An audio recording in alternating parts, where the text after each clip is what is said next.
Awesome. So we should have a poll ready for you all as you're all joining and getting settled in for this evening. So you can add who we've got here, essentially. Have we got limited company directors? Have we got self-employed? Are you employed? Are you employed with a side hustle? Have we got students here? So it would be fantastic for us to know who is joining us this evening. So please do join in on that poll.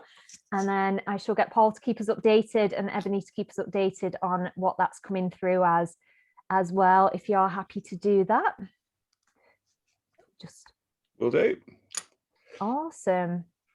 So thank you all for coming along. We'll just wait another minute or two and see who else is joining, because we've got a couple more that are just popping into the waiting room as we speak. But thank you again for your time this evening and coming along to this Ask the Accountant session. We're really, really looking forward to this one. It's something that you've all asked about for a long time. We get a lot of questions around many of the topics that we're going to cover this evening. So we're thrilled to be joined by Nicola Holden from Harris & Co Accounts as well this evening, who is going to be helping us with many of these common questions too. So how are we doing on the polls, Paul? Who have we got in the room with us? Right, we've got a good mix. We've got 3 or 4 students, we've got 5 employed people, 3 or 4 with employed with a side hustle, 4 or 5 sole traders, 5 limited directors. So yeah, a good spread between students. Well, a pretty much even spread between everyone today. Super, good, awesome. Well, without further ado, we'll get going. So thank you so much for being here with us this evening. And for those of you that aren't familiar with VetU, I'll tell you very briefly about us as an organisation. So VetU was founded by a team of vets, and we'll introduce ourselves very shortly. But our passion really is opening up conversations on finances within the veterinary profession, introducing vets, vet nurses, members of the vet team to trusted partners, and also trying to get rid of this money taboo that often comes up in not just our profession, but many others as well. So as we say here, VetU is oh, just bear with me, we've got some feedback from someone's mic. I will just mute everybody. Sorry about that. We'll carry on. Oh, here we are. Super. We are back in business again. So VetU is a veterinary-led community that helps all members of the profession to secure their future prosperity in a way that works for them.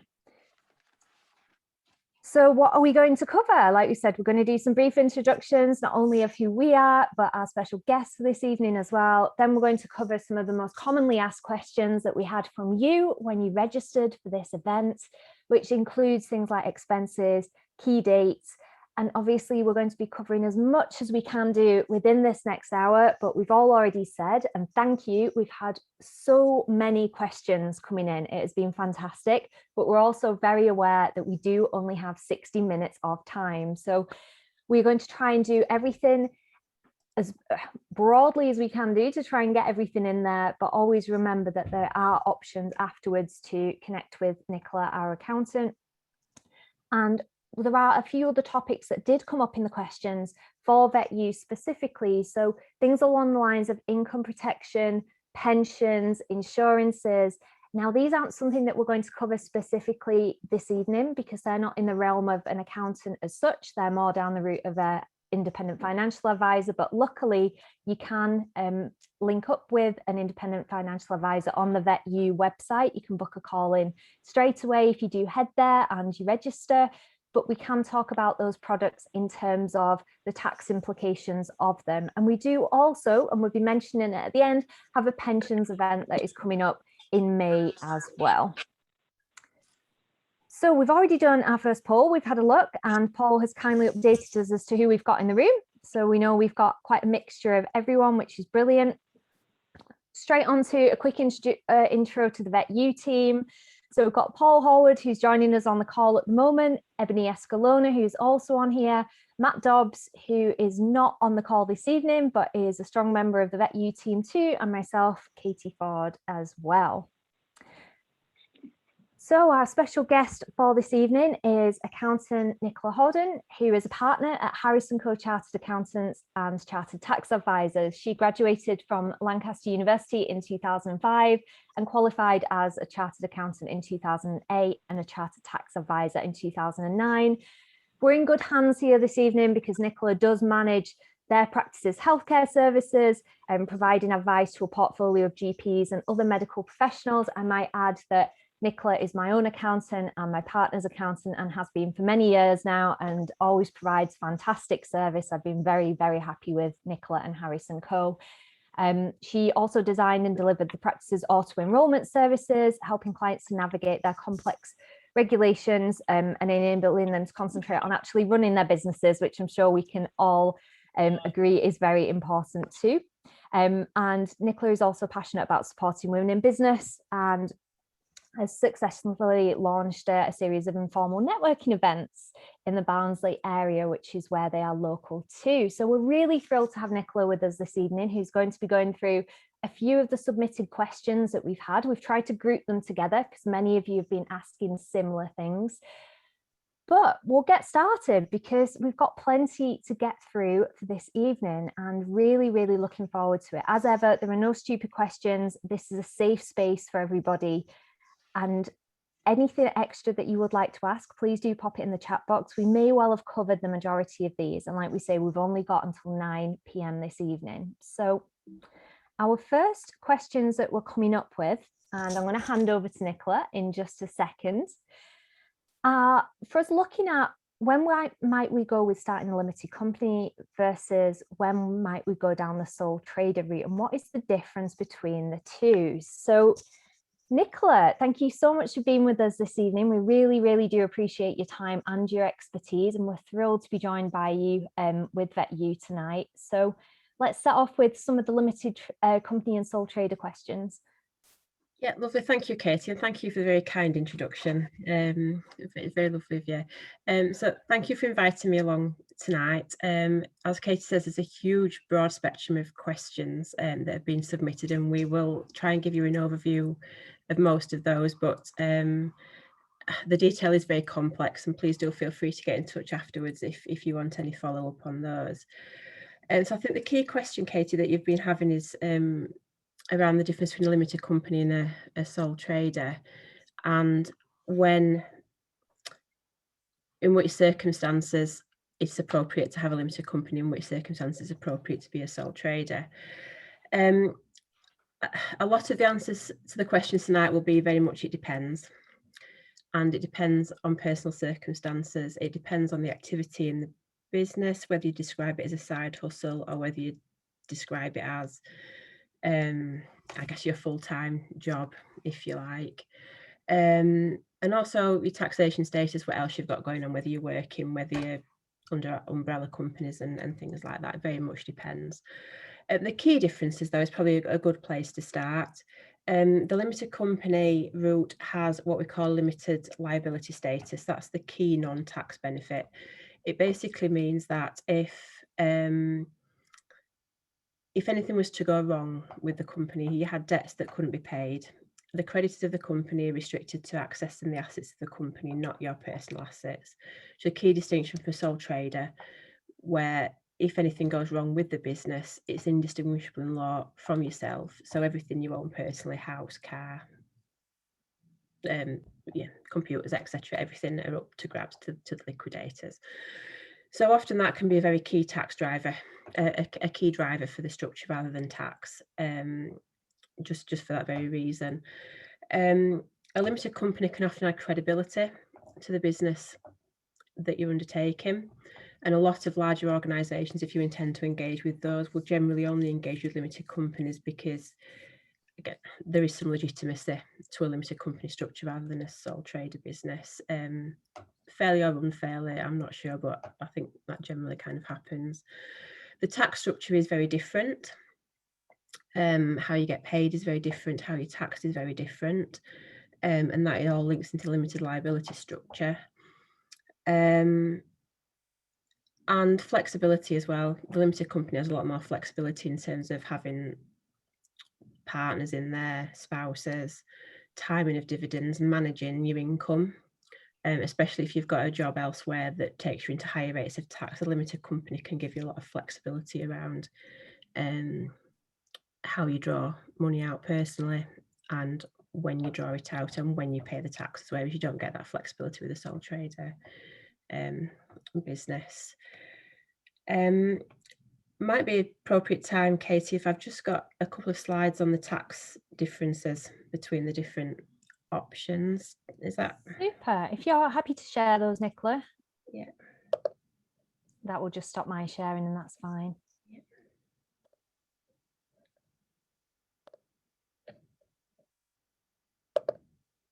Super. I can see those perfectly.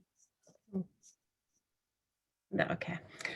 So I've done a couple of different kind of earnings rates just to show the difference in basically in take home pay, because that's what everybody's kind of interested in, isn't it? When the pay tax is what you end up in the end of your pocket. So there's three different ways that you can, three different taxation structures, if you like. You can be an employee, I think we're all familiar with that. You can be self-employed as a sole trader, or you can run a limited company. As you can see in this scenario, the take-home pay for an employee earning £20,000 is less than the other two options. And you also cost more to the employer because they have to pay employers' national insurance on your behalf as well. And you pay personal tax and employees' national insurance yourself. Being self-employed, you just pay personal tax and employees' national insurance, but at different rates. You pay 12% as an individual, 9% as a self-employed person, and the take-home pay is slightly more, and you're cheaper to your employer as well because they don't have to pay employers' national insurance for you.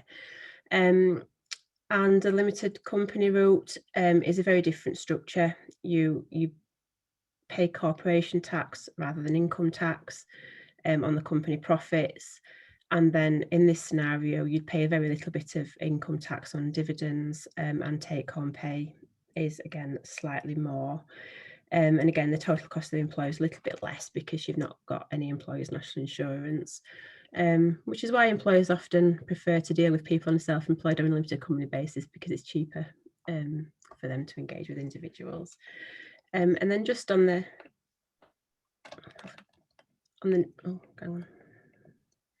next screen, that just shows you the same taxations, but at £60,000, so pushing into higher rates of tax, and you can see that differential increases in the limited company structure. You take home quite a bit more in that structure. So I think that kind of covers the taxation of the different structures. The next query that you had, I think, Katie, leads into my next slides actually, about how you get paid. Yeah, that's one we were asked quite a lot. I think people see them both as options, but like, how do you actually end up getting paid from this? How does that work?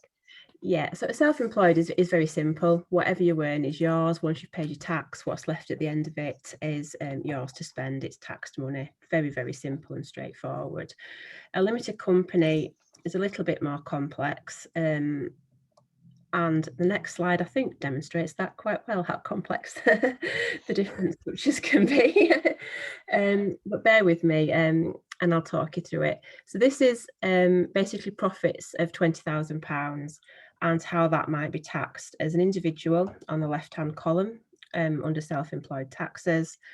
And the right three columns are the limited company options and the different profit remuneration strategies, profit extraction strategy you might have as a limited company. So as we've just described, an individual, a sole trader, is very, very simple. If your profits are £20,000, you pay £1,500 of income tax on that, £945 of class 4 national insurance at 9% on that, and then the class 2, what's commonly referred to as the weekly stamp, of £158.60 on that.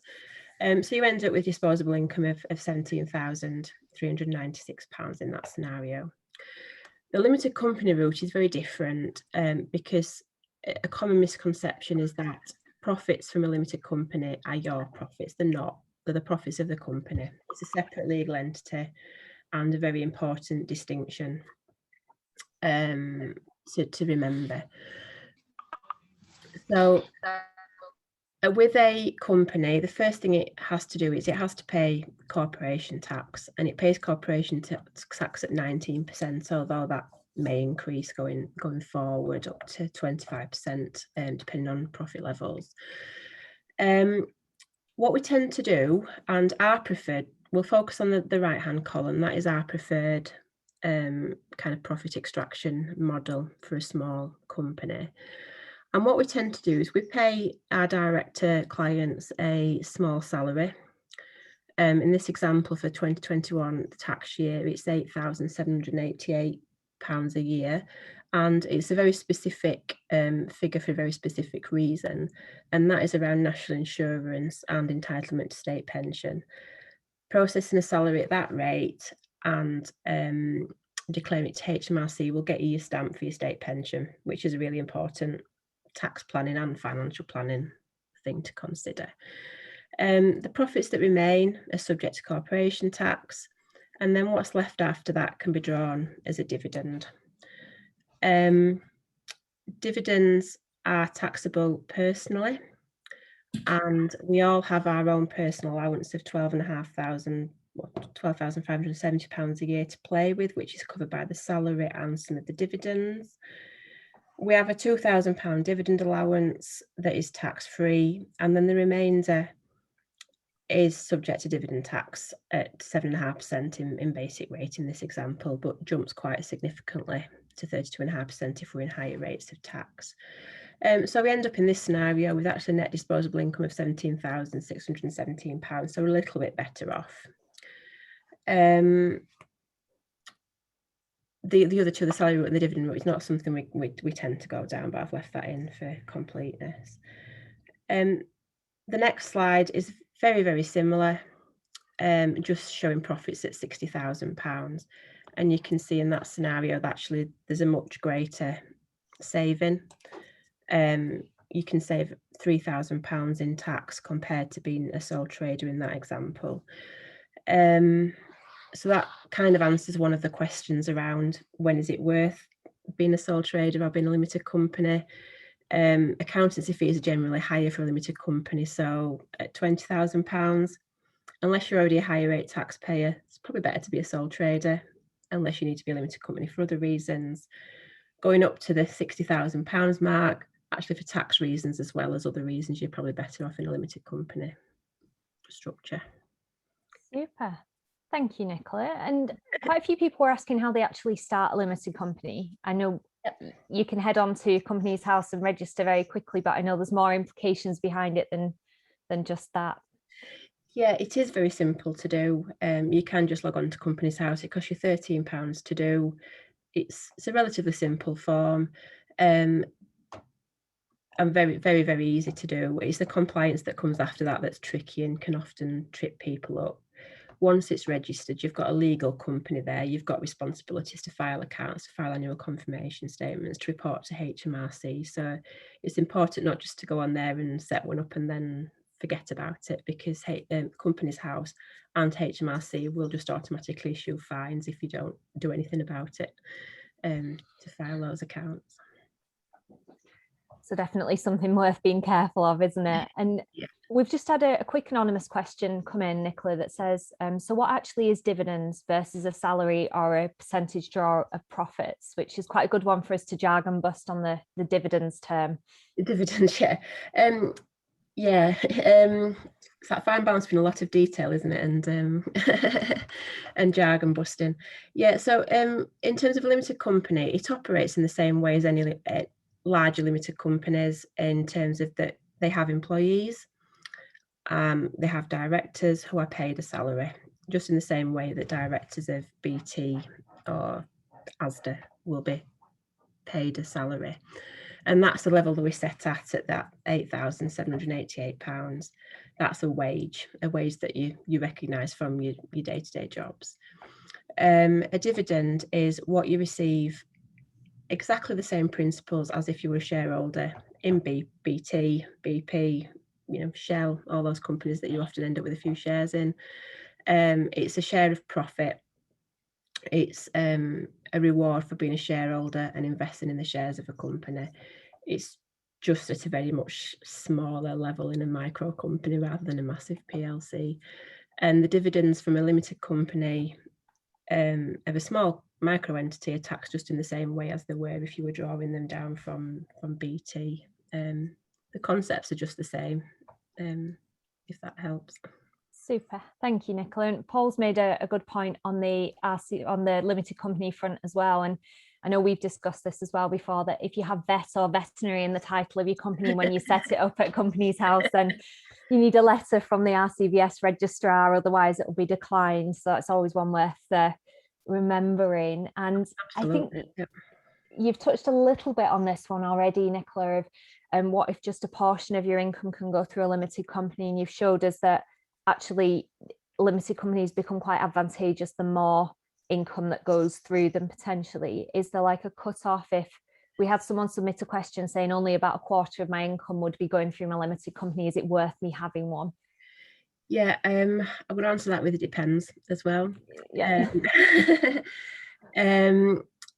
I think in general circumstances, if you are a basic rate taxpayer in your job and your additional income is what you describe as a side hustle, it's just something you're doing on the side, it's not really something that is a future career or a future sole earner, then perhaps limited company isn't the right thing to do, because the compliance, the costs are probably not worth it.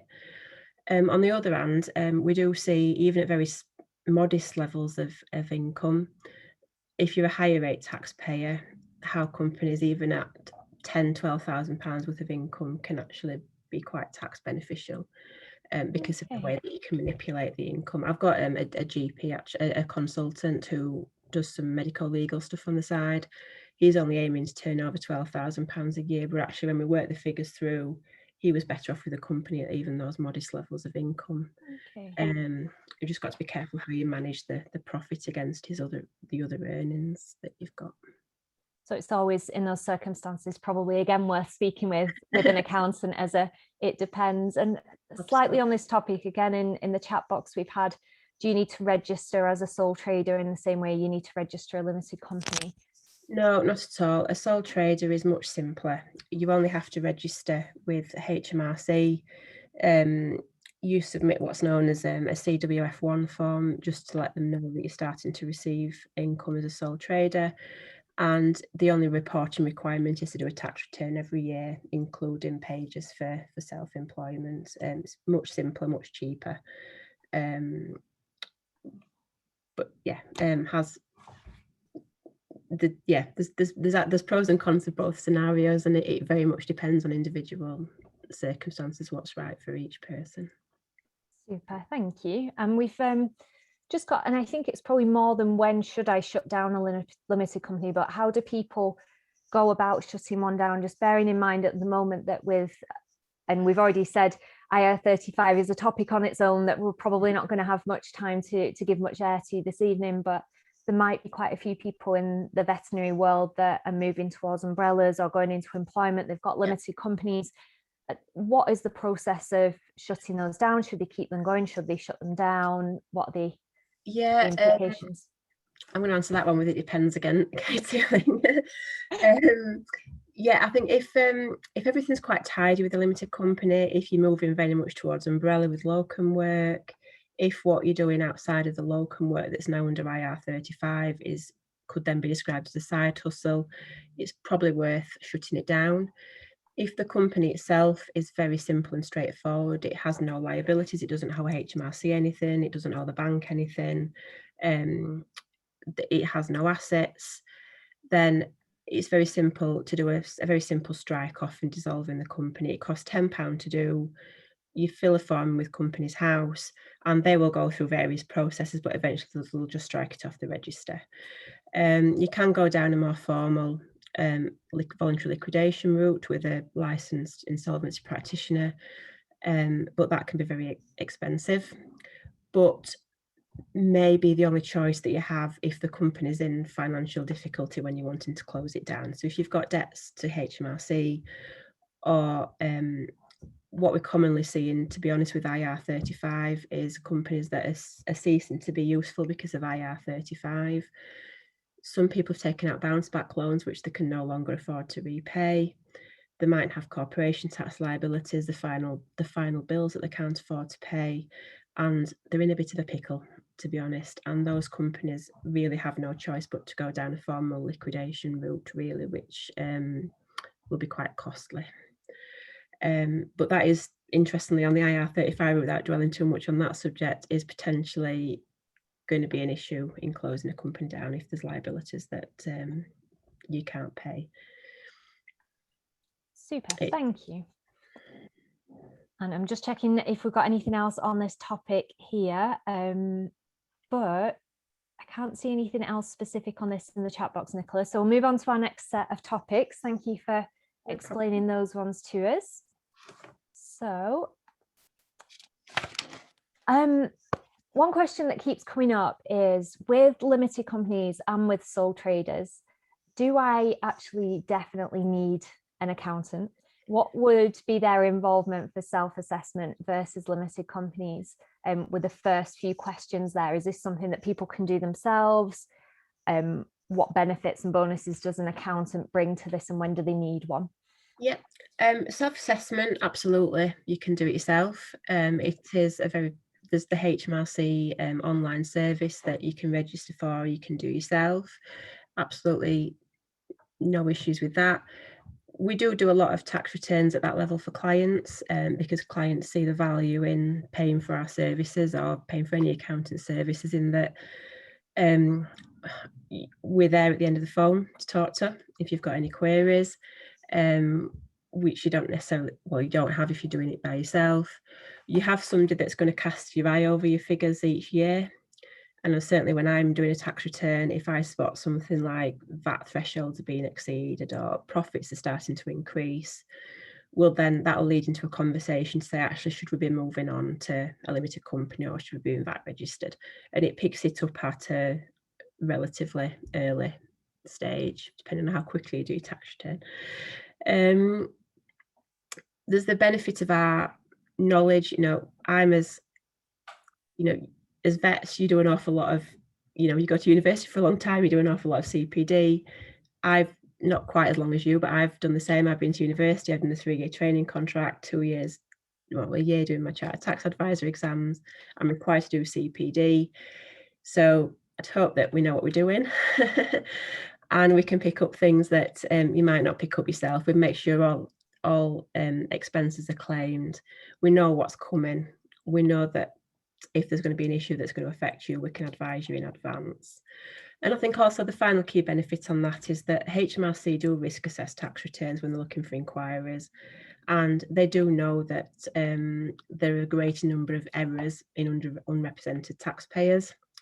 They also risk assess agents, so the agents that are low risk to HMRC will probably generate a low risk rating for the taxpayers to have inquiries, which can be quite useful as well. So with the self-assessment, you could go either way. I think a lot of clients will do it themselves, but there are benefits of working with an accountant. Limited companies, you'd find it very, very difficult, to be honest, to do it yourself. Limited companies have to submit accounts to Companies House that are compliant with company law and compliant with accounting standards. And we have software that generates all those disclosures and notes and things like that for us automatically. I wouldn't want to do it myself. No, certainly. To be honest. Yeah, I think from my experience of having a limited company and working alongside yourself, Nicola, and Harris & Co, it's always nice to know that you know when things need to go in, and you know that somebody's there looking at those dates, because we'll share further down in this presentation, but we've got a list of the dates that you need to be aware of for a limited company, and there's a lot. And someone's asked a good question in the chat, actually. What if you set up a company and it's currently non-trading? What forms do you have to annually submit then, and do you need an accountant for that? Yeah, you do, and I think that's, well, we went back to when you set up a company, beware, even if you're not doing anything with it, you've still got reporting requirements, and HMRC and Companies House will still fine you for not doing anything.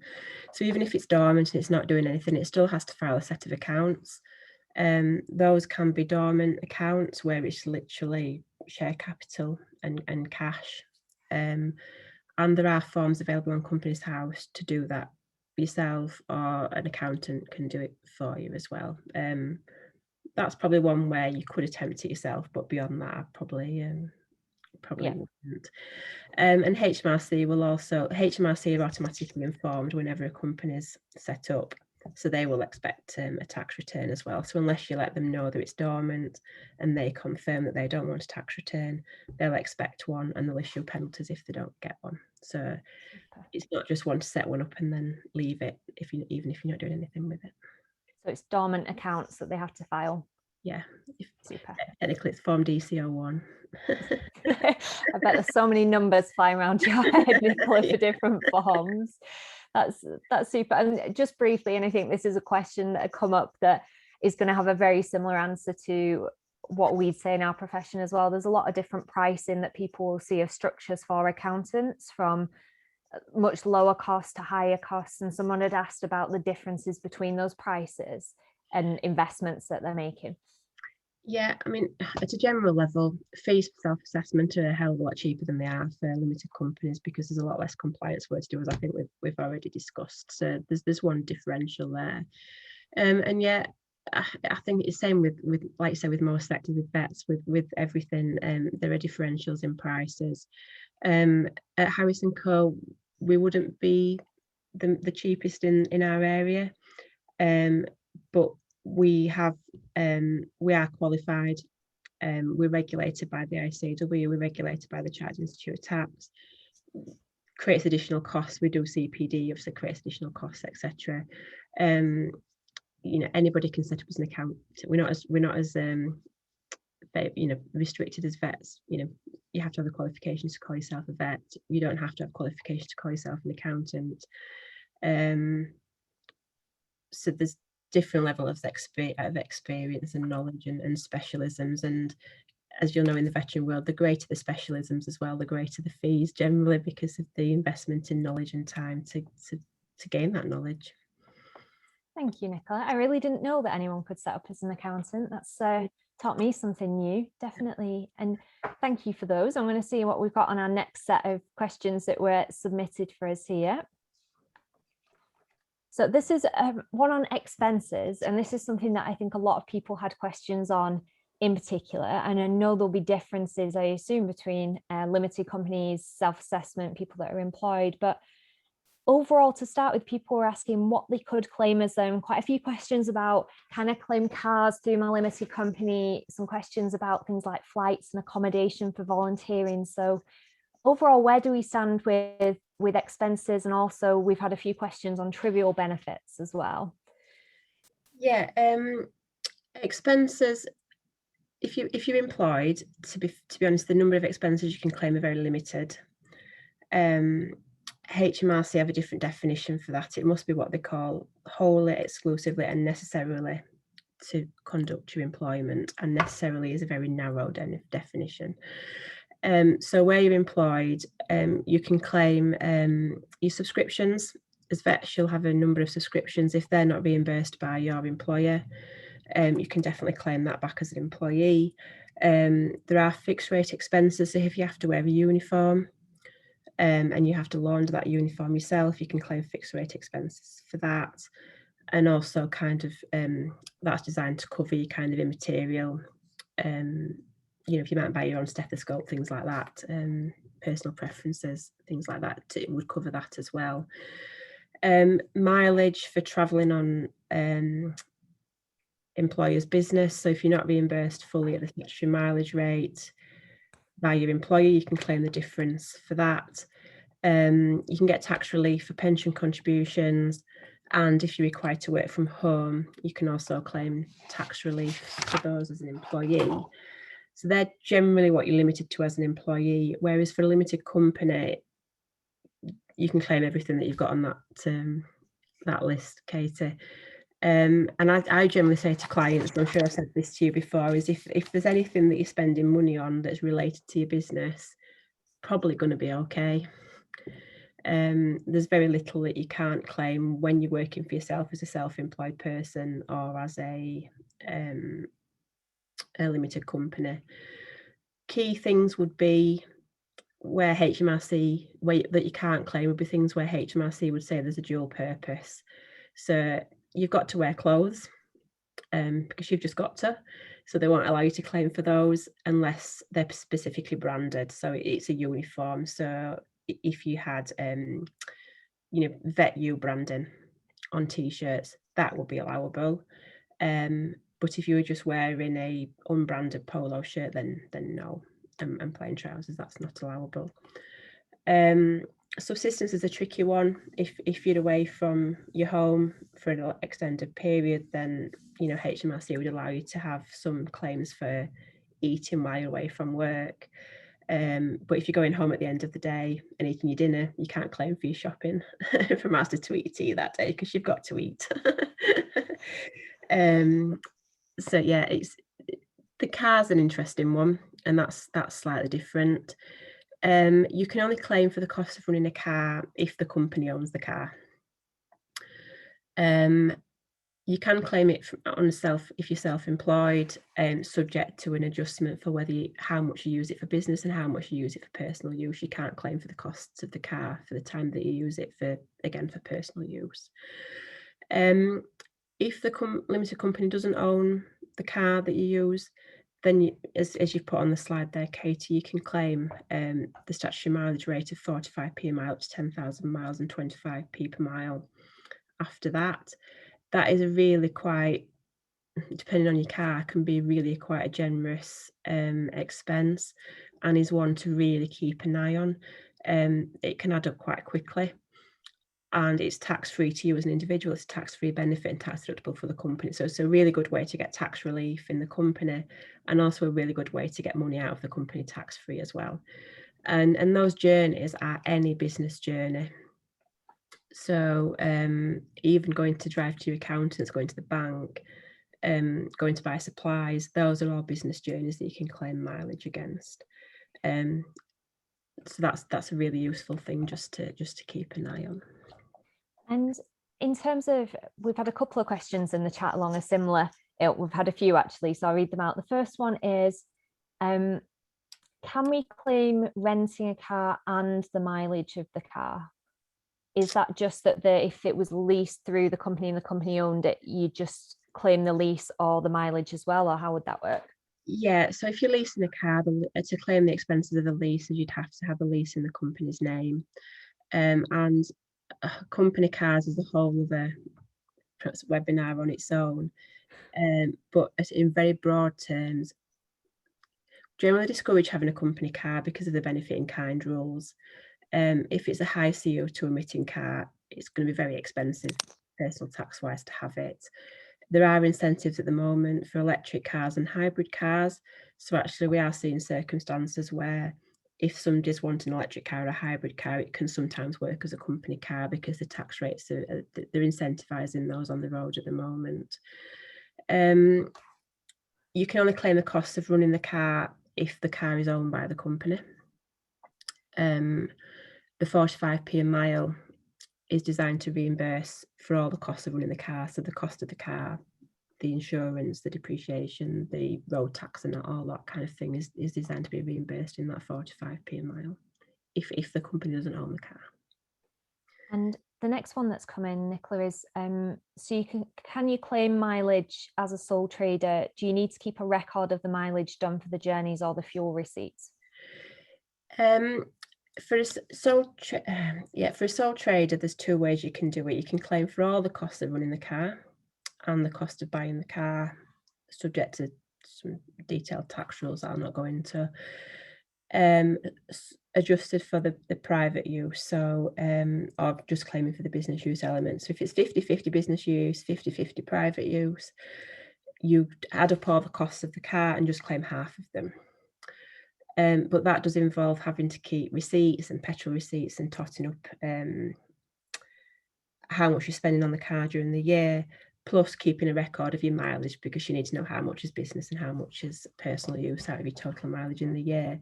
So for a sole trader, yeah, the alternative is just to do the statutory mileage rate at 45p a mile and just claim that.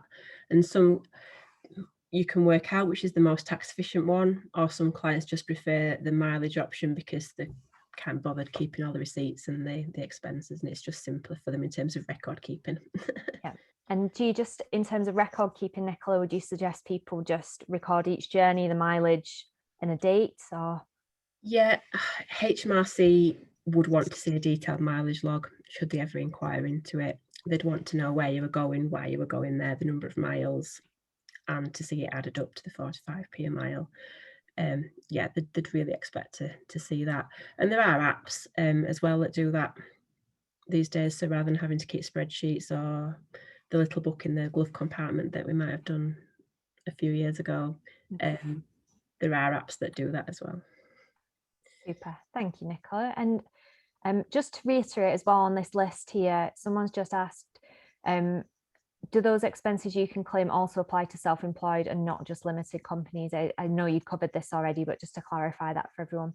Yeah, most of those expenses are covered for sole traders. The car's the only one that's a little bit different because you have the two different options that we've discussed for sole traders, and with the company you either have the option of the company owning the car or the mileage rate, which is a little bit different.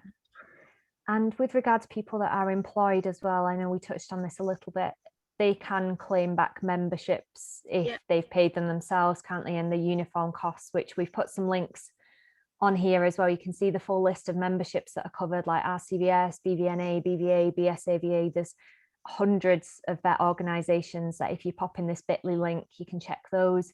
And you can also check whether you can claim online. It just takes you through like a little online wizard. Have you paid for these yourself in these years? Did you pay tax in those years? And it just makes it very self-explanatory for people to do that, doesn't it? It does, yeah. And as an employee, you can claim those back either on a tax return if you have to complete a tax return, or if you for another reason, or if you don't have to complete a tax return, you can complete what's known as a form P87. And that's just a form that you submit to HMRC to get the tax relief on the expenses, which is a simpler way than registering for a tax return. Super.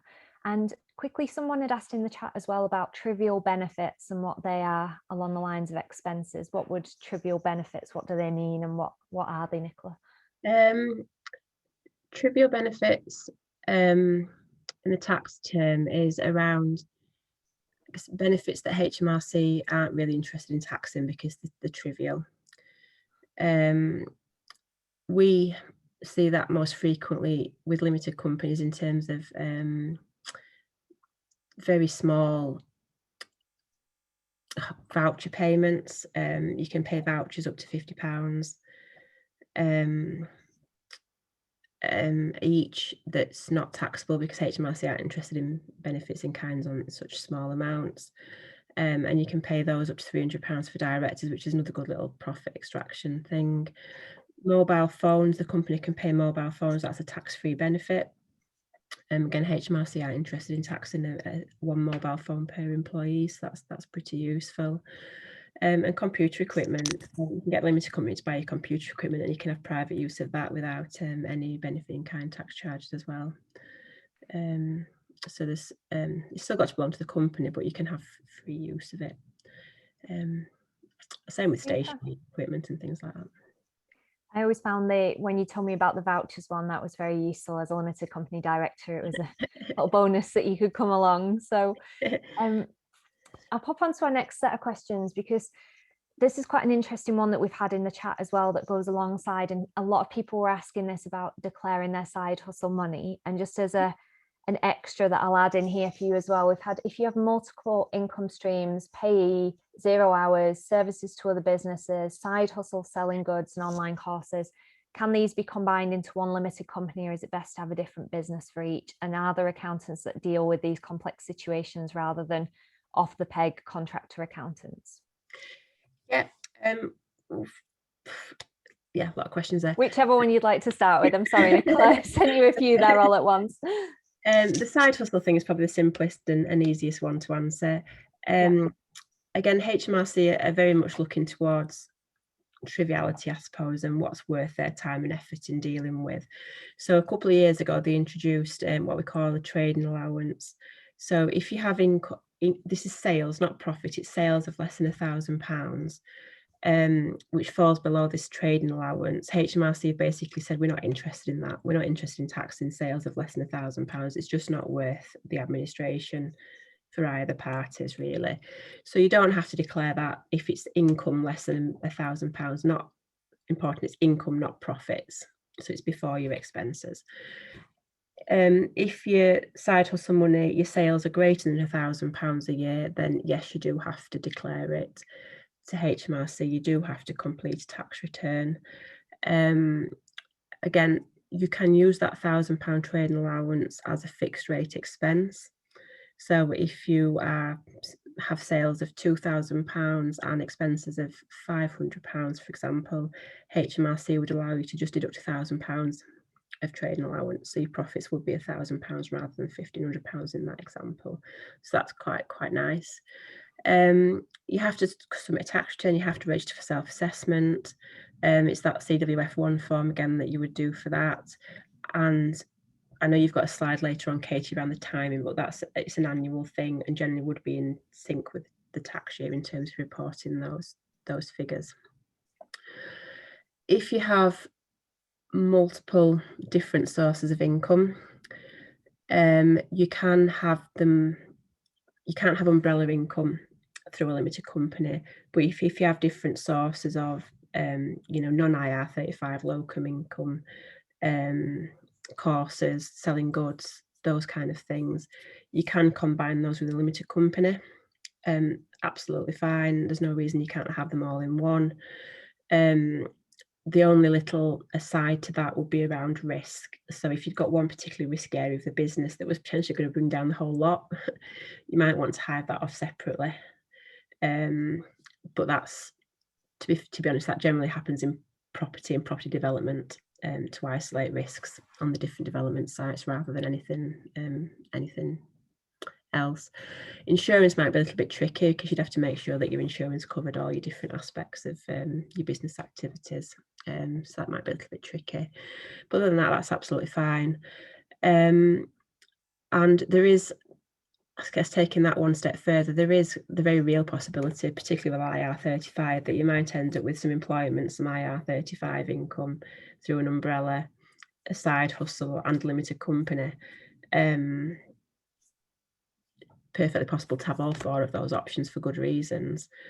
And yet they can all be combined together, and that's where you need a good accountant that's going to just sit down and have a talk to you and figure out the best structure for you, the best way to get money out of those different entities and how to pull it all together.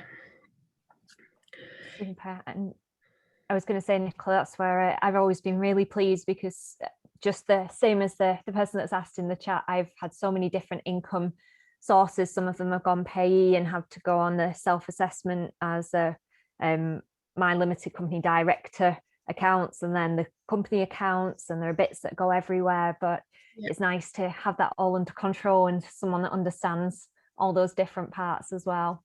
Yeah, it is very, very, very specific to your circumstances in those cases what the best thing is to do. So you just, and there are online accountants that will just process things very simply and online, and you don't really have a conversation with people. Then there are other accountants, as hopefully Katie you see with us, that will just have a conversation with you annually during the year just to figure these things out as you go along, which I think if you've got a complicated situation like that is really, really quite important.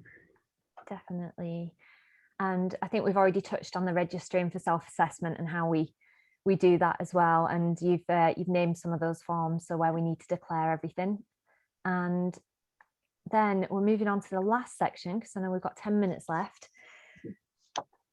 Somebody had asked and said that tax scares them a little bit. What are the key dates they should be aware of, which I'll flag up in a second as well. But somebody had asked too, how can they avoid getting nasty tax surprises?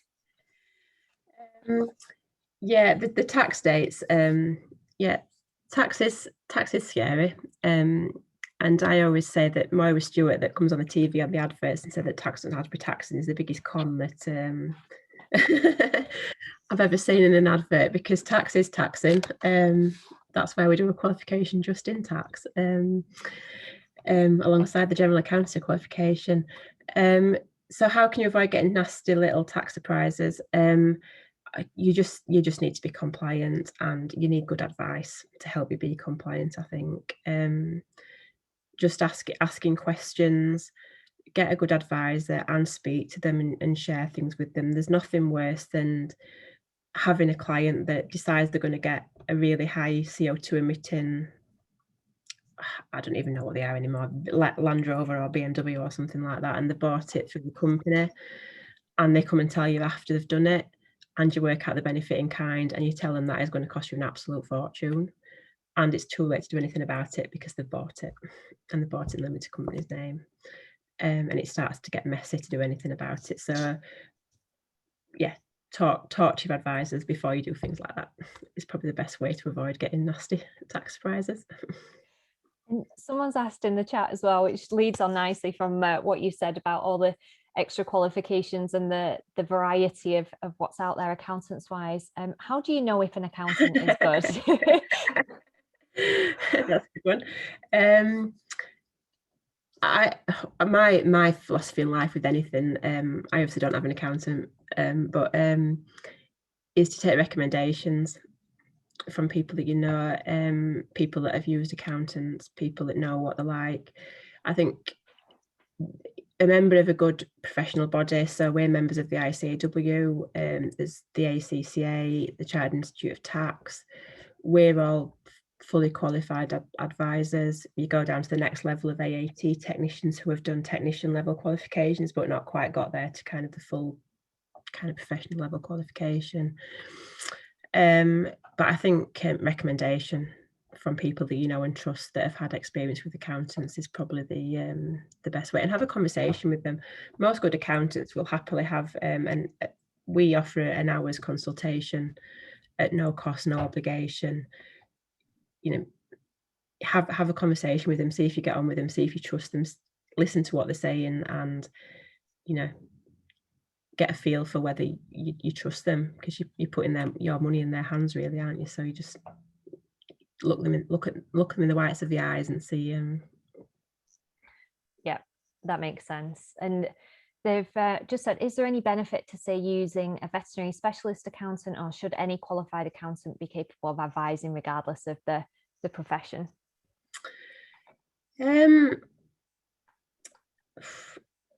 It's an interesting one. Yeah, I think there are specialists that work in particular sectors. There are different sectors that, I work in the medical profession. There's an awful lot of complications around pensions and things like that, and income streams in the NHS. So yeah, there probably is some advantage to using specialist accountants for those. And in the veterinary profession, you similar things. You see similar themes and common ideas, and you know, we share experiences across different client bases and share experience. So yeah, probably is. But the most important thing is somebody that you trust and somebody that you know that'll give you good advice. Super, thank you, Nicola. And I'm just flicking up now our key dates. So these were the key dates for self-assessment. And I'd also just popped on there as well about limited company directors for themselves submit these to, well, the accountant can help you do those, which I'm very glad that you helped me with those, and I don't have to think very much about these. And then I'll just quickly flick on the ones for the limited company as well, which is where it gets a little bit more complex. And this just highlights the definite benefit of having an accountant on board for a limited company, that there's so many different dates that are in there. Yeah, and we have, for example, a CRM system, and we track all these dates. We review them, we chase clients up, and particularly in terms of tax returns, when it comes to the 31st January deadline, I'm like a dog with a bone. I will ring clients and pester them until they tell me that they're either doing it or they're not doing it. But I'll pester them until they tell me one way or the other. Oh, and definitely I find that so helpful, just to know that someone else is watching these dates, because you can see here there's so many dates for various things, and that's just for the limited company and not for your own accounts too. So we've just had, how easy is it for you to take on accounts from another accountant and to switch accountants? Yeah, Quite easy. We have a code of professional ethics with regulated with registered, qualified accountants. Our code of conduct with ICAW means that if we get a request from another accountant to take on one of our clients, we're obliged under that code of conduct to provide information to the new accountant, and vice versa. If we take on a client from another accountant, we will write to them. We have to ask for professional clearance to make sure there's no reason that they know that we shouldn't take on the client. They're not up to anything that they shouldn't be, which is the reason why they're moving. Don't often get a negative answer to that, because nobody's going to perhaps delve into detail of that. But then we ask for prior year's tax information, prior year tax returns, prior year accounts, usually going back about 3 years. And then also other questions which I'll not bore you with around history that goes back longer, around any assets that we need to know about, any claims that are being made, any reliefs, and we are obliged to reply positive and promptly to those requests from other accountants. So yeah, it's fairly easy. There might be a little bit of pain in the first year as the new accountant gets to know you and gets to know who you are and what your business is, and ask probably some more questions, but that should only take the first year, and then the relationship should flourish then going forward. Super, thank you. That sounds quite similar to in the vet world, where we have to get our permissions and histories and things sent on. And is there a particularly best time to switch accountants? We had asked quite early on in this call, is there a best time of year for that? Or as early as possible, really. Ideally, perhaps just after your accounting period's ended, then we're not rushing about for deadlines. But we generally take on clients at any point, even running up to quite short deadlines. We'll accept clients, but the earlier we can have things, the more time we've got to look at things and consider things. There's nothing worse than rushing very close to deadlines. And yeah, I can imagine. And super, we're just coming up for time, Nicola. That's gone really quick, and thank you so much. We covered an awful lot of ground in there and managed to get quite a few of the questions that have been pre-submitted, as well as the ones that have jumped in the chat as well. We've tried to cover as many of those as we can do, but I'm very aware of everybody's time as well, and I can see we're getting a lot of that. Was excellent, thank you. Some thanks coming through in the chat as well. So I was just going to quickly run through a few next steps, because we've had some people asking already how they can book in that hour call with you. So we've got some next steps that should be up on the screen for you at the moment, everyone. So the first step is, if you aren't already, make sure you're registered at VetU, because then we can keep you up to date with any future events that we're doing. And you can also make sure that you get the recording so you can watch this back if you want to grab any of those slides, take pictures of them or anything like that too. The second one is, and whilst Harris & Co and VetU are completely separate companies, we've just partnered to bring you this event now, because like I said already, I use Nicola, use Harris & Co, being really, really pleased with them and would happily recommend them to anyone. There is the option to book in, to actually just submit your details to me to introduce you to Nicola to get that call booked in. If you go to bit.ly/Harris accounts, and for full transparency, VetU will receive a small commission if we do send people to Harris & Co, and that just helps us keep these free events free and keeps with the maintenance in the background, because all four of us do an awful lot of work with VetU, so it just helps keep us ticking over as well. But if you do head to this link, which hopefully someone can pop in the chat box as well for us, which is bit.ly/Harris accounts, then you can just submit your details there and I'll get you introduced to Nicola either through this evening or tomorrow morning, and you can have a little look at booking in that call and figuring out if it's possible for you to work together. We do also have, because we have quite a few pension questions, a pension event that's coming up on May 18th at 7:30 p.m. You can register for that at this link, which is bit.ly/VetU Pension 101. And don't forget to follow us on social media as well. So if there is anything that you did want to go more in depth with, you were looking to switch accountants, looking for accounting services, then yes, please do get your details submitted so we can get you booked in for a call with Nicola and Harris & Co to find out a little bit more about how you could work with them. If there are any other events that you'd like to know a little bit more about, or you'd like us to cover any other topics. In fact, I'll get Paul just to run the poll now. So we've got that. Hopefully that should be coming up.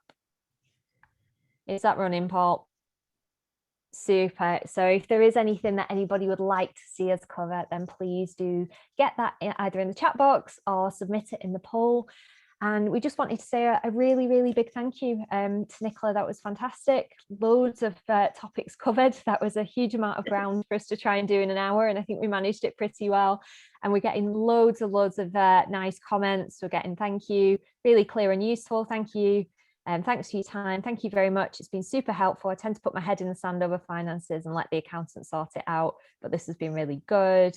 Brilliant. So thank you. Thank you again. And yep, topics for future. People want payee and IR35. I'm sure at some point that might be something we can do, but IR35 needs a webinar on its own as well. It's certainly not something we can do justice to in 5 or 10 minutes. So I hope you all have a lovely evening. Thank you all very much for coming. Keep an eye on your emails so that we can get you the recording of this over. And yep, we've got a question. Will this be available to us? It will be available to you afterwards. We normally get that out to our VetU email list as long as you're all signed up to that. So awesome. Thank you all so much. Take care. I hope you all have a nice evening. Thank you. Thank you, everyone. Thank you, Nicola. Thanks, Nicola. That was excellent. See you all soon.